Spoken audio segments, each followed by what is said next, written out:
जय श्री कृष्ण। नमस्कार दोस्तों, स्वागत है आप सभी का हमारे चैनल भक्ति ज्ञान में। दोस्तों, आज मैं आपको जीवित पुत्र का व्रत जितिया व्रत की 5 कहानी सुना रहा हूँ। पुत्र की रक्षा के लिए किया जाने वाला व्रत जीवित पुत्र का या जितिया का विशेष महत्व है। इस दिन महिलाएं अपनी संतान की रक्षा और कुशलता के लिए निर्जला व्रत करती हैं। जीमूतवाहन के नाम पर भी जीवित पुत्र का व्रत का नाम पड़ा है। गंधर्वों के राजकुमार का नाम जीमूतवाहन था। वे बड़े उदार और परोपकारी थे। जीमूतवाहन के पिता ने वृद्धावस्था में वानप्रस्थ आश्रम में जाते समय इनको राज सिंहासन पर बैठाया, किंतु इनका मन राजपाट में नहीं लगता था। वह राज्य का भार अपने भाइयों पर छोड़कर स्वयं वन में पिता की सेवा करने चले गए। वहीं पर उनका मलयावती नामक राज्य कन्या से विवाह हो गया। एक दिन जब वन में भ्रमण करते हुए जीमूतवाहन काफी आगे चले गए, तब उन्हें एक वृद्धा विलाप करते हुए दिखी। उनके पूछने पर वृद्धा ने रोते हुए बताया, मैं नागवंशी स्त्री हूँ और मुझे एक ही पुत्र है। पक्षी राज गरुड़ के समक्ष नागों ने उन्हें प्रतिदिन भक्षण हेतु एक नाग सौंपने की प्रतिज्ञा की हुई है। आज मेरे पुत्र शंखचूड़ की बलि का दिन है। जीमूतवाहन ने वृद्धा को आश्वासित करते हुए कहा, डरो मत, मैं तुम्हारे पुत्र के प्राणों की रक्षा करूंगा। आज उसके बदले मैं स्वयं अपने आप को उसके लाल कपड़े में ढककर बद्धशिला पर लेटूंगा। इतना कहकर जीमूतवाहन ने शंखचूड़ के हाथ से लाल कपड़ा ले लिया और वे उसे लपेटकर खुद को बलि देने के लिए चुनी हुई बद्धशिला पर लेट गई। नियत समय पर गरुड़ बड़े वेग से आई और वह लाल कपड़े में ढके जीमूतवाहन को पंजे में दबोचकर पहाड़ के शिखर पर जाकर बैठ गई। अपने चंगुल में गिरफ्तार प्राणी की आंख में आंसू और मुंह से आह निकलता ना देखकर गरुड़ जी बड़े आश्चर्य में पड़ गई। उन्होंने जीतवाहन से उनका परिचय पूछा। जीमूतवाहन ने सारा किस्सा सुनाया। गरुड़ जी उनकी बहादुरी और दूसरे की प्राण रक्षा करने में स्वयं का बलिदान देने की हिम्मत से बहुत प्रभावित हुए। प्रसन्न होकर गरुड़ जी ने उनको जीवन दान दे दिया तथा नागों की बलि न लेने का वरदान भी दे दिया। इस प्रकार जीमूतवाहन के अदम्य साहस से नाग जाति की रक्षा हुई और तब से पुत्र की सुरक्षा हेतु जीमूतवाहन की पूजा की प्रथा शुरू हो गई।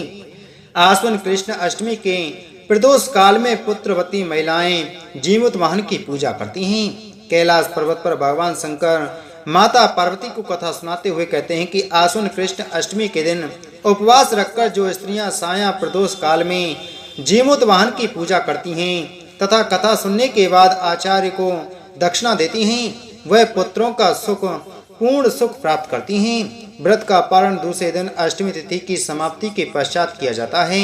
यह व्रत अपने नाम के अनुरूप फल देने वाला है। जीवित पुत्र का व्रत की दूसरी कथा। नर्मदा नदी के पास एक कंचनवटी नाम का नगर था। वहां के राजा का नाम मलाई केतु था। उसी नर्मदा नदी के पश्चिम और बालूहट्टा नाम की मरुभूमि थी, जिसमें एक विशाल पेड़ पर चील रहती थी और उसी पेड़ के नीचे एक स्यारन भी रहती थी। चील और स्यारन दोनों ही पक्की सहेलियां थीं। कुछ महिलाओं को जितिया व्रत करते देख चील और स्यारन ने भी यह व्रत करने का संकल्प लिया और दोनों ही भगवान श्री जीमूतवाहन की पूजा और व्रत करने का प्रण ले लिया। जिन दिनों दोनों को व्रत रखना था, ठीक उसी दिन शहर के एक बड़े व्यापारी की मृत्यु हो गई और उनका दाह संस्कार वहीं मरुस्थल पर हुआ। मुर्दा देखकर स्यारन को भूख लगने लगी और वह खुद को रोक नहीं पाई, जिसके कारण उसका व्रत टूट गया।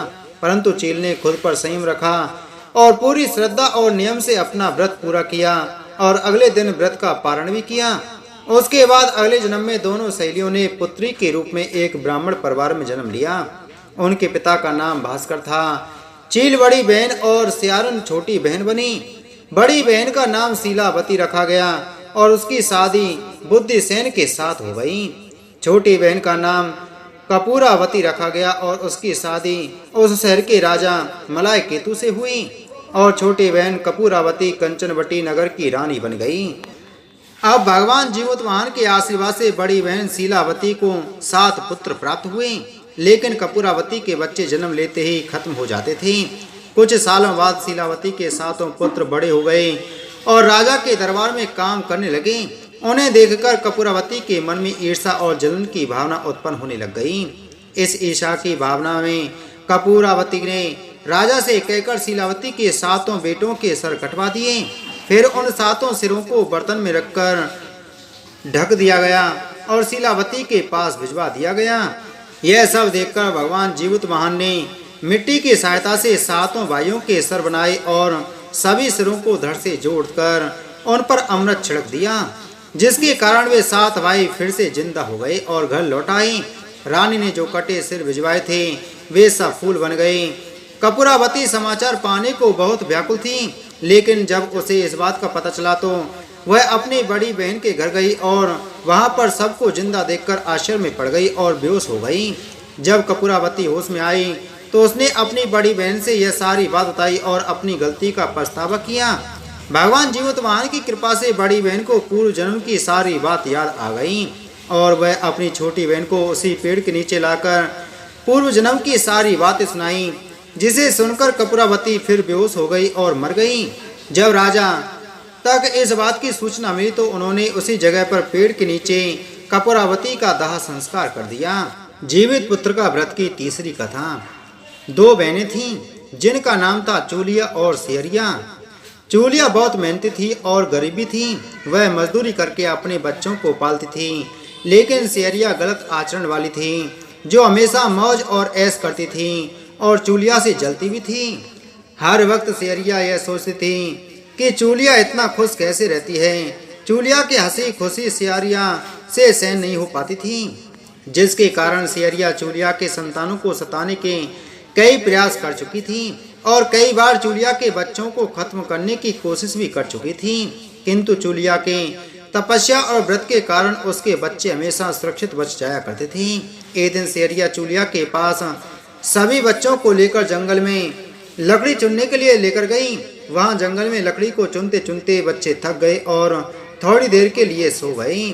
बच्चों को सोते देख सियरिया ने सभी बच्चों का सिर काट दिया और टोकरी में रखकर वापस घर आ गई और चूलिया को वह टोकरी भेंट में दे दी और कहा, दीदी मैं जंगल से आपके लिए नारियल लाई हूँ, बच्चों को खिला देना।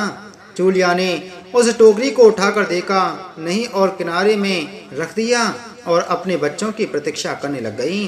जब शाम से रात हो गई और बच्चे वापस नहीं आए तो वह बहुत परेशान हो गई। बड़े ही करुण स्वर में जोर जोर से रोने लग गई। करुणा भरी स्वर को सुनकर शंकर पार्वती जी से रहा नहीं गया और उन्होंने महादेव से कहा कि हे प्रभु, कोई दुखियारी बहुत रो रही है, उसके रोने में बहुत दर्द छुपा हुआ है, मुझसे बर्दाश्त नहीं हो पा रहा है, हमें चलकर देखना चाहिए कि कौन रो रहा है और क्यों रो रहा है। तब इस बात पर महादेव जी ने कहा कि यह मृत्यु लोक है और यहाँ पर यह सारी साधारण सी बात है, लेकिन पार्वती जी के हट के कारण महादेव उनके सामने झुक गए और चूलिया के पास जाकर उसके रोने का कारण पूछने लगे। महादेव जी के पूछने पर चूलिया ने अपने रोने का कारण विस्तार से बता दिया। शंकर जी ने जब ध्यान लगाया तो उन्होंने चूलिया के बच्चों को जंगल में मृत पाया, जिसके बाद शंकर जी ने पार्वती जी को अनुरोध किया और बच्चों को पुनर्जीवित कर दिया। बच्चे नींद से उठकर मौसी को ढूंढ रहे थे, किंतु मौसी वहां नहीं थी। बच्चे डरकर घर आ गए और मौसी के सारे कार्य माँ के सामने बता दिए। यह सब सुनकर चूलिया सियारिन के पास जाकर लड़ने लगी कि तुमने मेरे बच्चों को जंगल में क्यों अकेला छोड़ आई।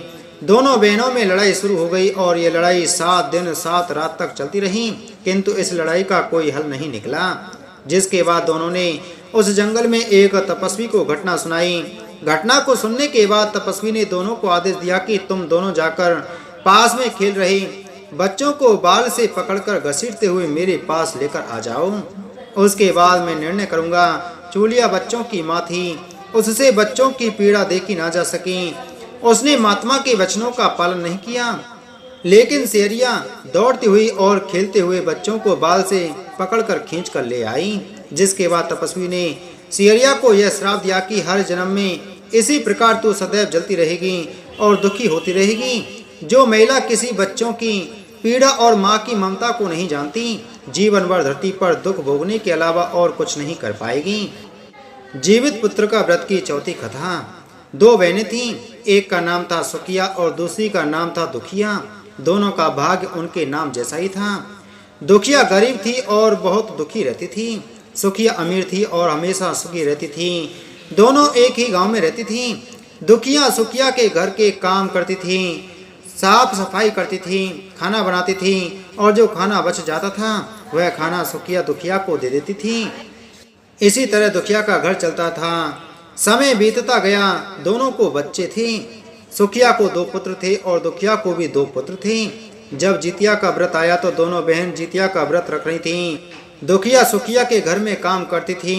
व्रत के दिन दुखिया ने सुखिया के घर जो चावल फटका, चावल को साफ करना, उससे जो खुर्दी निकला वह अपने लिए रख ली और साफ चावल सुखिया को दे दिए। फिर साग को चुनी, पत्तियों को डंडल से अलग करना, बढ़िया साग सुखिया के लिए रख दिया और जो डंठल था वह अपने लिए रख लिया। अब दुखिया ने सुखिया के घर का सारा खाना बना दिया और अपने घर चावल की खुर्दी और साग की डंठल लेकर गई बनाने के लिए। खुर्दी का चावल और साग की डंठल बनाकर वह खाना अपने बच्चों को खिलाई और खुद भी खाई। उसके बाद दुखिया सोने चली गई। आधी रात में एक बूढ़ी औरत उसके घर पर आकर दरवाजा खटखटाती है तो दुखिया पूछती है कौन है। वह बूढ़ी बोलती है बेटा हम हैं। दुखिया ने उठकर फाटक खोला और पूछती है अम्मा आपको क्या चाहिए, इतनी रात में आप यहाँ किस लिए आई हो। बूढ़ी बोलती है बेटा मुझे बहुत भूख लगी है, कुछ खाने को दे दो। दुखिया उसे घर के अंदर ले आती है और कहती है हम लोग बहुत गरीब हैं, आज मैंने खुर्दी का चावल और साग की डंठल बनाया है, क्या आप खाएंगी। तो बूढ़ी कहती है हाँ क्यों नहीं खाएंगे, हमें बहुत भूख लगी है, हम वही खाएंगे। दुखिया अंदर जाकर खुर्दी का चावल और साग की डंठल लाती है और बूढ़ी को देती है खाने के लिए। बूढ़ी खाना खाने के बाद कहती है कि मुझे अच्छे से कुछ दिखाई नहीं देता, इतनी रात के अंधेरे में मैं अपने घर कैसे जाऊंगी। तो दुखिया कहती है कोई बात नहीं, आप यहीं पर सो जाइए, सुबह अपने घर चले जाना। तो बुढ़िया दुखिया के घर में ही सो जाती है। फिर थोड़ी देर बाद उठकर बूढ़ी बोलती है बेटा मुझे दीर्घ शंका पैखाना लगी है, कहाँ जाऊं। तो बूढ़ी दुखिया कहती है मेरे घर में बाथरूम नहीं है, इसलिए आप उधर कोने में कर लीजिए। बूढ़ी पूछती है कि बेटा भड़बड़ करे या झरझर करें। दुखिया नींद में थी तो वह कहती है माताजी भड़बड़ कर दो, मैं सुबह साफ कर दूंगी। फिर थोड़ी देर बाद बूढ़ी पूछती है कि बेटा मैं अपने हाथ कहाँ साफ करूं। तो दुखिया कहती है आप मेरे सर में अपने हाथ को साफ कर लीजिए। जब सुबह होती है तो दुखिया को यह सब सपने जैसे लगता था कि सोते समय मुझे कोई सपना आया होगा। वह ज़्यादा कुछ नहीं सोचती और नदी में नहाने के लिए चली जाती है। जब वह नदी में नहाती है और अपने बाल धोती है तो उसके बालों से होते हुए जो पानी बहता है वह सोने का पानी होता है। आसपास की सभी महिलाएं यह देखकर चकित हो जाती हैं और कहती हैं कि तुम्हारे बालों में से तो सोने का पानी गिर रहा है, क्या बात है। फिर उसे रात की सारी बात याद आती है। वह दौड़कर अपने घर की ओर भागती है, यह सोचकर कि उसका घर दीर्घ शंका से गंदा हुआ होगा, पहले उसको साफ करना होगा। जब वह अपने घर में जाती है तो देखती है कि घर के हर कोने में ढेर सारा सोना बिखरा पड़ा होता है। यह सब देखकर दुखिया बहुत खुश हो जाती है और सोचती है कि जीत माता बाबा जीवत महान की कृपा है। यह सब जो माता का रूप धारण करके मेरे घर आए और मुझे इतना आशीर्वाद दिया। अब दुखिया अमीर हो जाती है और सुखिया के घर काम करना बंद कर देती है। दुखिया जब अपना व्रत पूरा करती है तो अपने पुत्र से कहती है कि जाओ मौसी के घर से तराजू लेकर आओ, यह नापने के लिए कि यह सोना कितना है। बच्चा बहुत खुशी से सुखिया मौसी के घर जाता है और तराजू मांगता है। तो सुखिया पूछते हैं कि तराजू पर क्या नापना है। तो बच्चा बोलता है कि मेरे घर में बहुत ढेर सारा सोना है, उसी को मम्मी नापेंगी। सुखिया कहती है कि खाने के लिए तुम्हारे पास कुछ भी नहीं है और सोना नापोगी, मुझसे झूठ कहते हो। तो बच्चा कहता है नहीं मैं झूठ नहीं बोल रहा हूँ। सुखिया सोचती है जब तराजू मांगा है तो कुछ ना कुछ तो जरूर नापना होगा, इसलिए वह तराजू के पीछे गोंद लगा देती है कि जो भी नापेगा वह थोड़ा सा इसमें चिपक जाएगा। दुखिया जब तराजू पर सोना नापती है तो कुछ सोना का टुकड़ा उस बूंद में चिपक जाता है। जब बच्चा तराजू लौटाने आता है तो सुखिया उसको उलट पलट कर देखती है तो उसे तराजू में सोना लगा हुआ मिलता है। सुखिया सोचती है कि उसके घर में जरूर कहीं से सोना आया होगा, इसलिए वह कई दिन से काम पर भी नहीं आ रही है। सुखिया उसके घर जाकर देखती है कि यह सोना कहाँ से आया। जब सुखिया दुखिया के पास जाकर पूछती हैं कि तुम्हारे पास कहाँ से इतना सोना आया कि तुम तराजू मंगाई नापने के लिए, तो दुखिया उस रात की सारी कहानी अपनी बहन सुखिया को बताती हैं। दुखिया का मन एकदम सच्चा था, इसलिए वह सब कुछ बता दी। लेकिन सुखिया के मन में लालच आने लगा कि दुखिया के पास हमसे भी ज्यादा धन आ गया। अब अगले जितिया में मैं भी खुर्दी का चावल और साग की डंडल बनाऊंगी। फिर अगले साल जितिया का व्रत दोनों बहन ने रखा। सुखिया के पास हर तरह का सुख था और धनी भी थी। फिर भी वह जितिया के दिन चावल फटक कर साफ चावल फेंक दी और खुर्दी अपने पास रख ली। साग को तोड़कर पत्तियां फेंक दी और डंठल अपने पास रख ली और वही बनाई। खा पीकर पूजा पाठ करके सोने चली गई। फिर आधी रात में उसके घर में भी बूढ़ी आई और दरवाजा खटखटाती है। सुखिया उसका इंतजार कर रही होती है। वह तुरंत दरवाजा खोलकर बूढ़ी को अपने घर के अंदर ले आती है। बूढ़ी बोलती है, मुझे बहुत भूख लगी है, कुछ खाने को दे दो। तो सुखिया कहती है कि मैंने खुर्दी का चावल और डंडल का साग बनाया है। बूढ़ी बोलती है, कोई बात नहीं, मैं खाऊंगी। तो सुखिया परोस देती है। वह खाना खाने के लिए और सोने चली जाती है। बूढ़ी बोलती है कि मैं घर नहीं जा सकती, मुझे दिखाई नहीं देता। तो सुखिया कहती है, कोई बात नहीं, आप यहीं सो जाओ। थोड़ी देर बाद बूढ़ी फिर बोलती है कि मुझे दीर्घ संग का पैखाना लगा है, कहाँ करूँ? तो सुखिया कहती है, वहीं कोने में कर लीजिए। फिर थोड़ी देर बाद बूढ़ी पूछती है कि भड़बड़ करे या झरझर कर। इस समय सुखिया को याद नहीं आता कि दुखिया ने क्या बोला था। तो सुखिया बोलती, माँ झरझर कर दीजिए। फिर बूढ़ी पूछती है कि बेटा मैं अपने हाथ कहाँ साफ करूं? सुखिया कहते कि मेरे घर सर में साफ कर लीजिए। बूढ़ी अपना हाथ सुखिया के सर में साफ कर लेती है। जब सुखिया सुबह उठती है तो उसका पूरा घर गंदगी से भरा पड़ा होता है और उसके बाल में भी बहुत गंदगी लगी होती है। यह सब देखकर सुखिया बहुत दुखी हो जाती है और उसे बहुत गुस्सा भी आता है। वह अपनी बहन दुखिया को बुलाती है और उसको गुस्सा करती है कि तुमने हमसे झूठ कहा और मेरा पूरा घर गंदा करवा दिया। तो दुखिया पूछती है कि तुमने क्या कहा था, भड़बड़ या झरझर? तो सुखिया कहती है कि मैंने तो झरझर बोला।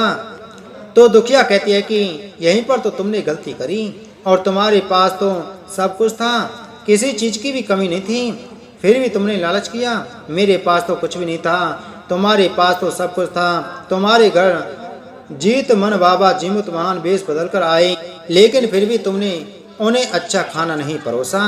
मेरे पास तो कुछ भी नहीं था, इसलिए मैंने उन्हें खुर्दी का चावल और साग का डंडल परोसा था। तुमने अपने घर आए भगवान का अपमान किया। सब कुछ रहते हुए भी तुमने साग और भात खिलाया। तुम्हारे पास सब कुछ होते हुए भी तुम्हें लालच नहीं करना चाहिए, इसलिए तुम्हारे साथ बुरा हुआ। जीवित पुत्र का व्रत की 5वीं कथा। महाभारत के युद्ध में जब अश्वत्थामा अपने पिता की मृत्यु से दुखी हुई थी और अपने पिता की मृत्यु का बदला लेना चाहते थे, जिसके कारण वह पांडवों के शिविर में घुस गए। शिविर में उस समय 5 लोग सो रहे थे, जिसके कारण अश्वत्थामा ने उनको पांडव समझकर खत्म कर दिया। यह माना जाता है कि सभी पुत्र द्रौपदी के 5 पुत्र थे। जिसके बाद अर्जुन ने अश्वत्थामा को बंदी बना लिया और उसकी दिव्य मणि भी छीन ली, जिसके कारण अश्वत्थामा ने क्रोध में आकर अभिमन्यु की पत्नी के गर्भ में पल रहे शिशु के भी ब्रह्मास्त्र के जरिए मार डाला। जिसके बाद भगवान श्री कृष्ण ने अपने सारे पुण्य का फल उत्तरा की अजन्मी संतान को दिया और गर्भ में पल रहे शिशु को पुनः जीवित किया। श्री कृष्ण की कृपा से इस पुत्र का नाम जीवित पुत्र का नाम दिया गया। तब से लेकर आज तक संतान की लंबी उम्र के लिए और उनकी मंगल कामना के लिए हर साल महिलाएं जितिया व्रत या जीवित पुत्र का व्रत रखती हैं और परंपरा के साथ उन्हें पूरा भी करती हैं। बोलो जीवित महान भगवान की जय।